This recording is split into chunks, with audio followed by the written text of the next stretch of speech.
So, is it really game over for Chinese companies like Alibaba? And actually, I think for a lot of Chinese companies listed in US markets, it's essentially game over. This is an issue that has been hanging out there for 20 years. We haven't been able to solve it. I think given the current distrust between the US and Chinese governments, and the relationship is not getting any better anytime soon, there's no way we're going to solve this in the next few years. So the reality is, I think by 2024, most Chinese companies listed on US exchanges are no longer going to be listed in the United States. Most are going to gravitate back to Hong Kong or Shanghai. And what would be the turning point for that? What happened to Didi a few weeks ago. In a way, China's front running this and basically telling the US, you can't kick us out of the club because we're leaving. But I just don't think China's government is going to allow US regulators to have unfettered access to internal auditing documents of Chinese companies. And if US regulators can't get access to those documents, then they can't protect US markets from fraud. Essentially, Mr. David over here, who's the managing director at TCW Group, and they pride itself in doing sovereign research for emerging markets, whatever sovereign research means. So I don't really have a clue if any investment firms or asset management firms will pride itself in useless research. Anyway, he claims that it is game over for Chinese companies listed in the United States. So he substantiates his claims by saying that it is an issue that has been hanging out there for 20 odd years. And it is extremely true, by the way. For 20 years, the can has been kicked down the road and no one was strong enough to take this up with the Chinese authorities and the Chinese government. And in his view, especially in today's heightened posture between the two countries and two major powers, these Chinese companies are doomed. So to give you a little bit of context, TCW Group had $265 billion in AUM. It's not some random company sending over a representative trying to make a name for themselves.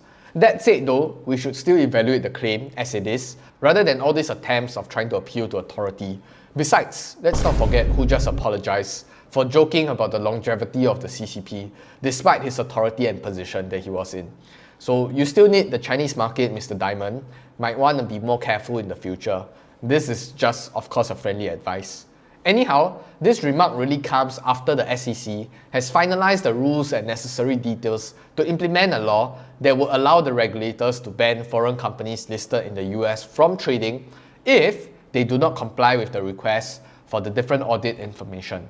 So Mr. David actually doubled down by stating that given the current levels of distrust between the US and the Chinese government, and with the bilateral relationship unlikely to improve anytime soon, there is no way we are going to solve this in the next few years. So I think not to downplay what he has actually put forth, he is echoing the general market sentiments today with regards to buying Chinese stocks that are listed in the US exchange. So largely speaking, other than fraud, literally everyone that I come across in real life are just worried about delisting concerns and the potential impact that will transpire if this were to really happen. Funny thing though, I even came across commentaries saying that it might be better if Alibaba actually decides to delist voluntarily, because at least it doesn't have to be under the limelight day in and day out, being the face of China and essentially being the subject of manipulation in the US market. So the even funnier thing, even though some investors do have access to both the Hong Kong and the US market, and delisting will not be an issue if you were to hold the Hong Kong shares, so some of them just do not want to get caught in the mess between the two superpowers. So the conclusion is, people are not afraid of delisting, people just don't want to touch Chinese equities because of this looming uncertainty ahead, at least in the coming 2 years, before more clarity pans out with regards to how both regulators wish to proceed on or do not wish to proceed on with this issue. So expectedly so, by the way, because market volatility only comes when there's uncertainty. So the bigger the uncertainty, the more volatile the ride will be. And evidently, shareholders of all these different securities would know best. So I then asked myself the question, investors love to use famous quotes from Buffett saying that, hey, you guys should all be greedy when others are fearful and be fearful when the entire market is greedy. The best thing is, I do see these sorts of encouragement or I would quote it encouragement when the market corrects a solid 5%, and that is when the markets are fearful. Wow, I'm left speechless. The great thing about such quotes is really the ability for it to be proven time and time again. Time is the best currency to prove your worth. I think people that love and hate Chinese stocks can both agree that the current climate surrounding Chinese stocks is already borderline inching into the fear territory. Investors being fearful might not mean that the stock have reached rock bottom, by the way. Let's not forget the short selling mechanism. So lows can always go lower. I'm also not preaching or encouraging people to buy into such levels today. Don't bother putting words into my mouth. Do whatever you're comfortable, my friend.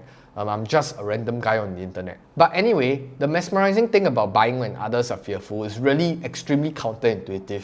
When people tell you that it's a hopeless stock, it's garbage, it's a piece of how do you convince yourself otherwise? Humans are not built that way. We need love, we need recognition, we need to be proven right time and time again.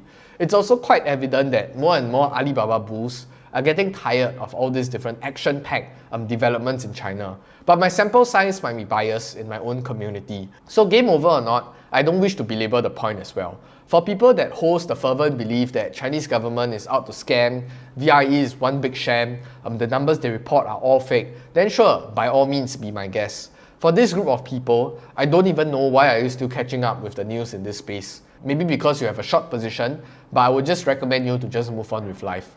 On the flip side, for those of you who still have your bull thesis intact, delisting or not should not be a major concern to you, unless you have no access to the Hong Kong market. Also, given the technology advancement, if you still don't, maybe you want to give your local brokerage firm a call and ask them to essentially wake up their idea.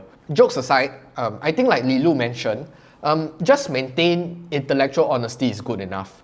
It's good to catch up on what's new about Omicron, on what happened to Evergrande or other clownery titles CNBC or YouTube creators make up, including myself, to grab your attention. So at the end of the day, just stay true to yourself and how you think when nobody is around you. It's fun to rally behind different causes and even specific creators, but they don't pay your bills and they don't invest for you. Just stay curious and exercise a certain degree of independent thinking, and I don't think you'll fare too badly at the end of the day. So our friend David here also used the Didi delisting as an example, stating that China is no longer afraid of delisting.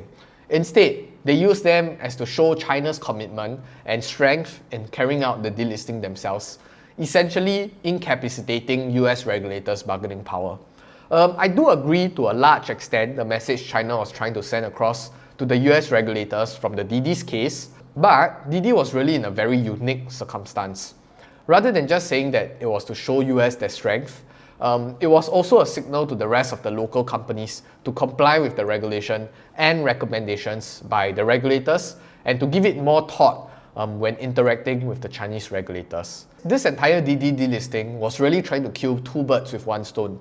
If today, the company that delisted was another company like NetEase or even maybe Baidu, that would have vastly different ramifications and vastly different interpretations. By drawing the simple conclusion that, hey, because they demanded Didi to delist, that's why Alibaba would be next, might seem a little bit too easy to conclude and might seem a little bit too haphazard. So of course, there is a certain element of expressing China's fearless position in delisting. It will be too simple to say that China will want to cut off their ties with the US capital markets by and large. They have been interacting with the US for the last 20 years.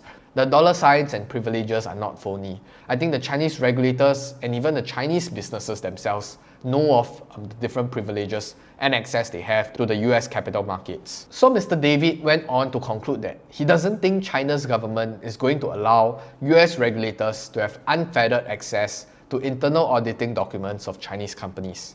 And if the US regulators can't get access to those documents, they essentially then can't protect US markets from fraud. This is probably where I slightly disagree. What's the point of a negotiation? It's to work towards a common ground, right? Will there be a line where both the US and Chinese regulators can agree upon? Beats me, but that's for them to figure it out. So this narrative of trying to protect the US markets from fraud seems like a smoking gun to me. Of course, it's important to protect layman investors, but that's the story they're trying to sell you. At least to me, I don't buy it. To me, it feels like two dogs are on a leash barking at each other. Would anything come into fruition after the consistent bashing and threats? Who knows? We can revisit this topic again in 2 years. So I look forward to revisit whatever I've said over the last 3 months, especially when this delisting concern escalated to an all-time high. So we shall see who had the better read of the situation. David did not manage to convince me that it's game over. Are you convinced? Leave in the comment section down below and I'll see you in the next video. But more importantly, I'll see you on the moon. Goodbye!